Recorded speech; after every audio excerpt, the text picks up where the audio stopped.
You guys want to talk to one of the leading Republican commentators in the country? Well, whether you want it or not, here it comes. Larry Elder ran against Gavin Newsom in the recall election. He was the Republican candidate. He's a political commentator. He was on over 300 radio stations before that. He's now with Epoch Times. You can find it at larrywithepoch.com. You can also find his documentaries at uncletom.com. Don't blame me, he named it that. Larry, welcome to the Young Turks. Jake, thank you so much for having me. I appreciate it. No problem. Larry, you and I had a huge debate back in 2004, I think, at one of the conventions. Good to see you again. So my guess is that we won't have found much agreement since then. So let's find out. So first, unless you reverse yourself, Jank, I know you used to be a conservative. I have no idea what the hell happened, but unless you go in reverse, I got a feeling we're going to have a few disagreements today. Indeed. No, I have not reversed myself. So Larry, you ran for governor in California. Now you're thinking of running for president. But the big dog says he's getting in the race a little bit later this week. Then you got Ron DeSantis. So why would you run for president if you've already got the beloved Donald Trump who's going to do it? I assume by the big dog you mean Donald Trump. Yes. And of course he's going to run. He's been running ever since he left the White House and has always been plotting to come back. My goal is not to displace him or displace Ron DeSantis if he runs, or Mike Pompeo if he runs. I think he will. Nikki Haley, I think she will. It's because in addition to the other issues of the economy and inflation and energy independence and the porous borders, there are a couple of things, Jank, I think I bring to the table that some of the others don't. One is, I think the number one social problem facing America and facing the Black community in general is a large number of kids who enter the world without a father married to the mother. In 1965, 25% of Black kids entered the world without a father married to the mother. Now that number is 70%. 25% of white kids now into the world without a father married to the mother. Half of Hispanic kids, 40% of all American kids enter the world without a father married to the mother. It is a scandal, and neither party spends very much time talking about it. What I believe happened, Jank, is that the welfare state has incentivized women to marry the government and incentivized men to abandon their financial and moral responsibility. And forget about Elder. Barack Obama once said a kid raised without a father is 5 times more likely to be poor and commit crime, 9 times more likely to drop out of school, and 20 times more likely to end up in jail. The second issue I think I bring to the table is to debunk this ridiculous notion that America is systemically racist. Obama got a higher percentage of the white vote than John Kerry did 4 years earlier. Racism has never been a less significant problem in America today. The polls show that only a handful of people refuse to vote for a Black person if they feel he or she is qualified. That was not the case back in the 1950s when Gallup first asked that question. But a lot of Black people believe, and a lot of white liberals believe, that racism remains a major problem in America. And I believe, in my opinion, I know you'll disagree, that Democrats do this to make sure that Blacks are concerned about so-called social justice and less concerned about taxes and spending and regulation and inflation and jobs the way everybody else is. Okay, so a lot to tackle there. So I think, look, I'm married, I'm happy about it. I got 2 wonderful kids, and I know the statistics that say that marriage, if you're married, the kids have a better shot, et cetera. And there's some logic to it, obviously, because of the dual income situation. But that's in my opinion, even though I'm married, I think it's an outdated institution. But I'm not going to argue marriage with you. But really? On that, hold on. On that issue, though, I do have just one question for you, which is, do you think people should be allowed to make their own decisions? I mean, so I got married, but other people don't want to get married. So what? What am I going to do? Make them get married? What's the solution? Well, no. Of course not. I'm not married. However, if I had a child, I would make sure that I was married before I had that child. You know, there are think tanks on the left and think tanks on the right, like the Brookings Institution on the left and the American Enterprise Institute on the right. They don't agree about very much, but they do agree that in order to escape poverty, you need to do a handful of things. Number 1, finish high school. Number 2, don't have a kid before you're 20. Number 3, get married before you have that kid. Number 4, get a job. Don't quit that job till you get another job, and avoid the criminal justice system. You do those things, you will not be poor. Unfortunately, a lot of people in this country are not doing those things, and as a result, we have a lot of social problems that we wouldn't have if we didn't start with kids entering the world, as I said earlier, without a father in the house. So are you disgusted with Herschel Walker? No, I'm not. I like Herschel Walker. I supported his campaign. And I know about the allegations. He's denied many of them, but he does recognize, as I do, that it is important for a child to have a father in the home. Does he? Because he doesn't seem to have acted that way in his life. He seems to have had many children without getting married to their moms. And then he's had children he could have had, but apparently had aborted. So that seems like the poster child of the exact opposite of what you want, Larry, doesn't it? Well, he's not recommending that you bring children to the world without a father married to the mother. You know, there are a lot of people who've made mistakes. One of whom is Kweisi Mfume. Kweisi Mfume is a longtime congressman from Maryland, a Democrat. He used to be the president of the NAACP. I think he had 4 or 5 kids outside of wedlock with 4 or 5 different women. He recognizes that it was wrong, it was a mistake. He's maintained a good relationship with his kids, he says, but he certainly would not recommend that people follow his course. Yeah, Herschel Walker has not maintained a good relationship with the kids that he never even admitted to, et cetera. But we get it, we can move on.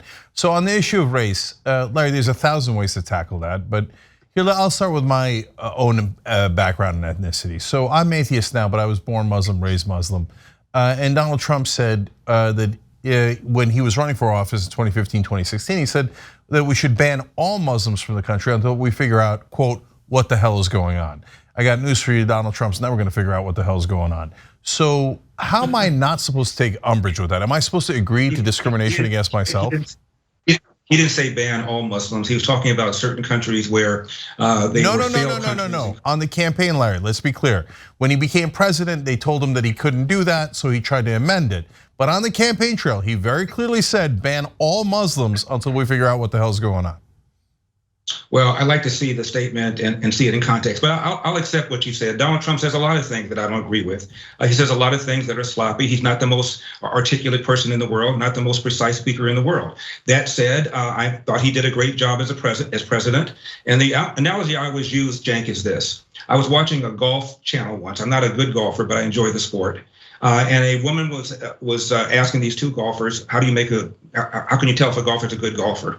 And one of them went through a beautiful, elaborate discussion mechanically of what makes a good golfer, where he puts his hand, where he puts his feet, how he keeps his head. And the other one said, I look to see where the ball lands. Well, I like where the ball was landing under Donald Trump on immigration, on the economy, on what he did with foreign policy, on the 3 people that he got on the Supreme Court. So I don't pay attention to the swing. He says a lot of things that I wouldn't say. He puts things a lot way I wouldn't put it. He tweets things I wouldn't tweet. I consider that to be, pardon the expression, white noise. I like where the ball is landing. White noise is an apt description, but Larry, that goes to. I said, pardon the expression. Yeah, but Larry, that does go to the point here, because I'm not arguing whether Trump was a good president or not. That's a hilarious conversation and one we could have later. But you said you don't understand why people think that the Republican Party or Donald Trump is racist. I mean, so I mentioned the Muslim issue, but I have one of those for every single race and ethnicity. So when he was talking to Republican Jewish leaders, he said no room likes to negotiate and renegotiate more than this room. Obviously anti-Semitic. When talking about Puerto Ricans, he called them lazy, and that's why they couldn't recover from the hurricane that hit them instead of his own incompetence. When talking about the Central Park 5 Black and Latino kids in New York that were wrongly accused of a crime they did not do, a heinous crime. Rape, murder, etc. When they were proven innocent, he said, who cares? They should go to, they probably did something. These are all over the top racist and bigoted comments. Can you not see why we would think that he was racist? And the Republican Party that celebrates him and voted for him on many occasions, therefore is also racist. Well, there's a lot to unpack with what you just now said, Cenk. Regarding the Central Park 5, I believe they were guilty. I don't think Donald Trump was wrong about that. I think Ken Burns' documentary was completely wrong. I spoke with the officer in question. By the way, he happened to be a black guy. He was not interviewed in the documentary that Ken Burns did. And he is convinced that these boys did in fact commit the crime. But I don't want to debate that. That's insane, Larry. I got to tell the audience real quick. They were exonerated by the justice system. The DNA of the actual killer was found at the crime scene. So I don't want misinformation on this channel. That's crazy talk. You You said killer. Nobody was killed. Sorry, you're right. the DNA of thank you for the clarification. the DNA of another person was found there. There's no question about that. But during the trial, if you watch the trial, they said that we did not get everybody who was involved. And these boys were not just charged with penetration; they were charged with holding her down and many other crimes related to the rape. The guy had nothing to do with the kids. They don't even know each other. Okay, go on, but just I want the audience to know they were totally innocent. I believe they were guilty, and I urge you to read some of the columns that Ann Coulter wrote about the Central Park Five, and then make your assessment. I also did a documentary about this for Epoch Times. I urge you to take a look at that, where I interviewed the man who was the lead investigator, and then you make up your own mind whether or not I'm right or whether or not Cenk is right. Yeah, but let's get back. By the way, just again for clarification, the justice system, prosecutors, everyone involved said they did not do it. They were innocent and they were released. So no, they didn't. The two lead prosecutors still maintain that these boys were. No, I don't mean guilty. The original prosecutors who ruined those kids' lives for their own goddamn careers. Of course, they're going to lie about it. I mean, the current day prosecutors who say, no, we found the guy and now we're prosecuting him, the actual guy who did it. But again, I don't want to get stuck on that for the whole interview. People can check out the actual truth for themselves, no matter what Ann Coulter wrote about it. Dick, you're a lawyer, I'm a lawyer, you know what the canons of ethics are. The prosecutors have to do justice. And if there's evidence that these boys were innocent, the prosecutors have to then argue and make sure that they are not prosecuted. The lead prosecutors in this case still maintain that these boys were in fact guilty. Okay, I think they're goddamn liars and deeply immoral, but we can move on. So all the litany of different racist things that Donald Trump said, are you going to say, no, none of them were racist or some of them were, but so what, deal with it? Let's talk about, if you don't mind, the litany of racist things that Joe Biden has said. He told Charlemagne the God, you ain't really black if you don't want to vote for me. What the hell is that? Telling somebody that they're not really black unless you vote Democrat. He said it to an audience of a bunch of black people about Mitt Romney. He wants to put y'all back in chains. He's lied consistently for decades about his alleged civil rights record, claims he went to the black church where he was strategized how to desegregate restaurants and movie theaters in Wilmington, Delaware. A New York Times investigated, zero evidence he ever did any of that. Black members of the church said they never saw him. He lied and said that he was with Andy Young when he tried to visit Nelson Mandela during apartheid South Africa. No evidence whatsoever that he did that. He's lied repeatedly about his alleged civil rights record. Why? In order to curry favor with black people, never mind insulting them and lying to them about what he's done. I consider that to be pretty racist. He said that Barack Obama was the first light-skinned, clean African-American. He's never met a clean African-American before. What is that? Yeah, so Larry, good news for you. Unlike right-wing media, we don't lie. So whether you think those are racist or not, we have shared almost every one of those with our audience. We've criticized Biden deeply for every one of those incidents. So we're not like mainstream media. We have pointed out every single thing that you mentioned and deeply criticized them for it. I never said you didn't. I'm just saying that when you talk about how racist Donald Trump is, let's look at some of the ridiculously racist things that Joe Biden has said. He said that black kids were just as smart as, just as talented as white kids. What is that? I mean, honestly, he's made bonehead comment like that after bonehead comment like that. If not bigoted, racist, certainly boneheaded, and both parties have done that. There's still a giant difference. Why is there a giant difference? Because Joe Biden has said a lot of dumb things and you could and bad things. And by the way, lies. The lies drive me nuts. And what he said about being with Nelson Mandela, we emphasize that a ton on this show because it's a totally unacceptable lie. But Joe Biden as president has not tried to implement anything that was bigoted. Whereas Donald Trump came in and as one of many examples, he instantly said, I don't want trans people in the military. These people who said, we will die for this country, we love this country so much, said, I don't want you because you're not the right kind of person. I don't want equality for all. I want to discriminate against you. So that is him. And by the way, he's had his Justice Department go to court and argue in favor of bigotry against LGBTQ folks in many different instances. So those are him actually applying the bigotry. That's an enormous difference between him and Biden. Well, Joe Biden has done a lot of things as president that I have objected to, just as ferociously as you objected to what you just now said. I think Joe Biden, with a stroke of a pen, relieving about $500 billion of student debt was illegal and wrong and should not have done it the way he pulled out of Afghanistan. You think that's the same as bigotry or racism? We're talking about his record as a president. I think what Donald Trump has done for the economy was outstanding. What he did for the borders was outstanding. What he did on judges was outstanding. Everybody can quarrel with certain kinds of things that people have said. I don't think you dismiss Donald Trump just because of what he said about trans people. I mean, my goodness. If I did that, I could dismiss Joe Biden for lying and saying that the student debt forgiveness program was ratified by Congress, and then he signed the bill after 2 or 3 was passed by Congress with 2 or 3 votes, and he signed the bill when it was in fact an executive order. He claimed that his son died in Iraq when his son died of cancer stateside. He said that gasoline was $5 a gallon, was less than $5. Was $5 a gallon when he became president, when in fact it was half that. He's made all sorts of bonehead statements, blunders, and done things like reversing our energy independence that I object to. So I look at the entire record, not just 1 or 2 things.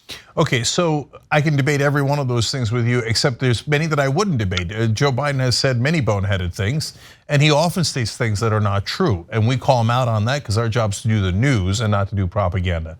So I want to move to another article that you wrote. This is it's a similar topic. You take great offense at Joe Biden talking about how Republicans are semi-fascist. I would say for the Republicans supporting Donald Trump, I would take the semi out. So I guess you're going to take even deeper offense at that. But let me set it up for you so that you could answer it. I very much do, and it's a tactic that Democrats have done for decades. Yeah. They call Ronald Reagan a fascist. They call George W. Bush a fascist.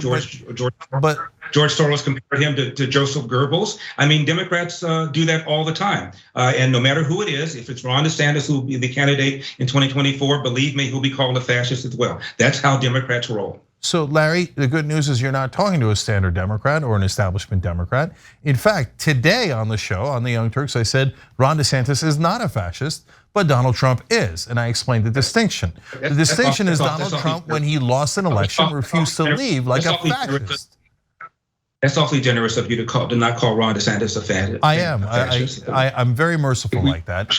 And so, and in fact, I have, even during the Bush era, when they're starting illegal wars, they're doing anything that corporations want, which by the way is fairly standard in American politics. They're doing torture, they're doing illegal wiretapping. I used to use the quote of Sandra Day O'Connor about how we should avoid the beginnings, those beginnings so we could avoid the ends when referring to fascism, saying that, hey, look, these are dangerous things, but we never went to the word fascist. The reason we went to the word fascist, I did, and some hosts of TYT did with Donald Trump, is because he wouldn't leave when he had lost an election. And it's not just that, Larry. Today, John Kelly, his former chief of staff, with one of many laws that Donald Trump broke, asking McCabe and Comey to be investigated, his political opponents to be investigated by the IRS, deeply illegal, deeply unconstitutional. And he kept telling John Kelly what he says every time. I don't give a goddamn about the laws of America. They're my opponents and I want you to do it. You know who says that? A goddamn fascist says it. So tell me otherwise. Well, let's talk about fascism. Fascism, of course, is totalitarianism.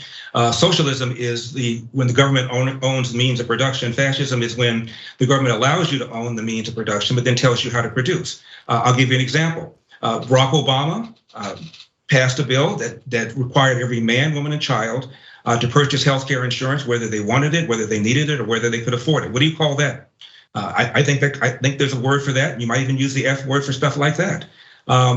I think, again, using the stroke of a pen and forgiving student debt, something that even Nancy Pelosi a year ago said that Joe Biden did not have the power to do. There's a word for that. There's a word for what Obama did with DACA. Even he said when he ran for president, he didn't have the power to grant legal status to illegal immigrants, and then became president and proceeded to do that. What do you call that?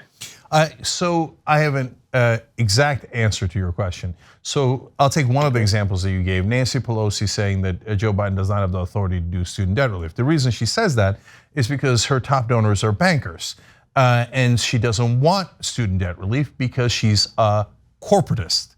That's the word you're looking for. Corporatism runs this country, both for the great majority of the Republican Party and the great majority of the Democratic Party. They work for their corporate donors. That's why it was shocking that Biden did student debt relief, which I give him tremendous credit for, because that's a very rare thing the government does that actually goes to the American people as opposed to their corporate donors. So the word you're looking for is corporatism. The Republican Party loves it, and it is destroying this country. Well, if by corporatism you mean that America, the government is too big, takes too much, taxes too much, regulates too much, you and I are on the same side of the line. In 1900, at all three levels, federal, state, and local, the government took less than 10% from the American people. Today, when you throw in the cost of so-called unfunded mandates, the government almost takes half of what the American people can produce. So I agree with you. Government's too big, too intrusive, and takes money away from people. There are four ways of spending money, from the most efficient to the least efficient. The most efficient is your money on yourself. Next, second is your money on somebody you care about. Third is when you have a boss and you have an expense account, his money on you, but you have to be careful, otherwise you get fired. The least efficient, most wasteful way of spending is somebody else's money on somebody else, and both parties engage in that. I don't disagree with that. So there's two things that I want to clarify here. First, just real quick on socialism. Socialism is not the same thing as communism. What you described as communism, and I'm definitely against that. And by the way, I call myself a capitalist, but to be fair to the socialists, Norway is socialist, and it's a perfectly lovely country, and it's not as you described it. Now, in terms of whether the government is too big, I did not say that the government was too big. I did not accuse you of being a communist. I just said the definition of socialism. No, I know you didn't. You said the definition of socialism, which is actually the definition of communism. Fascism is when the government allows you to own means of production, but tells you how to produce. And I gave you a couple of examples of things that happen on the left. Your definition of socialism is just wrong. What the definition you read is of communism, not of socialism. So that's what I wanted to correct. So, but let's go to your argument about whether the government's too big. I didn't say the government is too big. I said the government is too corrupt. There's a giant difference. Should the government be big or small? Well, doesn't it depend? It depends on what we're doing. So if you say the government should be big enough to give out Social Security, I love that and I agree with that, and the American people overwhelmingly agree with that, even though that's a large enterprise. On the other hand, if you say the government should be so big that we needlessly invade Iraq, I disagree. I don't want the government to be that big. I don't want the government to be big enough to eavesdrop on all of us. It isn't the question of whether the government is too big or too small. It's the question of who does the government serve? Does it serve public interest, all of us, like in a democracy, or private interest? And the way that we have it set up right now, Larry, large donors and corporations can give through independent expenditures and 1,000 other ways, basically bribes to all of our politicians, and then they purchase them, and then they do exactly as the people who bribed them tell them to. The government isn't too big, it's too corrupt. May I respond? Yes. Of course, the issue is whether or not government is too large. This debate was had and your side lost. It's called Article 1, Section 8, where they laid out a handful of duties and responsibilities of the federal government, and many of the things that the government does are not in there at all. The founding fathers did not even have an income tax because they expected government to be small. And regarding all of this corporatism that you talk about, there's a First Amendment right to redress grievances. It's called lobbying. If the government wasn't so big, there wouldn't be so many people lobbying the government to move laws. They would lobby to make it bigger. So it seems to me that you ought to be on the same side of Larry Elder and want government to be small, and as a result, corporations would not have that much to lobby about because government would not have its fingers in everything. No, Larry, the government was small. Then lobbyists came in and lobbied for it to get larger, and it did get larger. Okay, and by the way, they don't always lobby for it to get larger. Oftentimes, hold on, Larry, let me finish. Oftentimes they argue for the government to get smaller, as in deregulation. Why? Because they don't want cops on Wall Street. They want to be, they're the robbers on Wall Street. They don't want the cops. So oftentimes they shrink the government so they can rob us more effectively. That's corporatism. But Larry, I also read that, and I noticed in your response to that you did not defend Social Security. It seemed like you were saying in one of your articles that you would cut Social Security and Medicare and Medicaid if you were president. Is that true? No, I would not cut any of them. We've made promises. We need to abide by those promises. But I will tell you that all three of the major so-called entitlements programs, I think it's an unfair term, are unsustainable. I didn't just say that. Obama said it. Bill Clinton said it. And so down the road, we're going to have to do something with younger workers because the money is simply not going to be there for them. And so, for example, we could raise taxes on the rich, and then the money would be there for them. But my guess is you're going to say raise the retirement age or somehow take it away from the people who would actually receive Social Security. Or down the road, offer the people who are putting their money in Social Security a higher rate of return by allowing them to direct at least some of the funds into things like the stock market. Oh, great idea. When it crashes, of course, everybody on Wall Street gets rich again, but the average American gets robbed. No deal. And Larry, if you please run on that. Please run on that. Bill Clinton had it put together a commission, and one of the recommendations was to get a larger return on the investment. So go and tell Bill Clinton. Oh, I will, and I did. Bill Clinton is a corporatist, like most corporate Democrats and corporate Republicans. I think you're obviously misunderstanding the core of the problem, but you think I'm misunderstanding it, and we just had a healthy conversation about it, okay? So if you wanna check out Larry, you can go to larrywithepoch.com or uncletom.com. Larry, thank you for joining us, I appreciate it.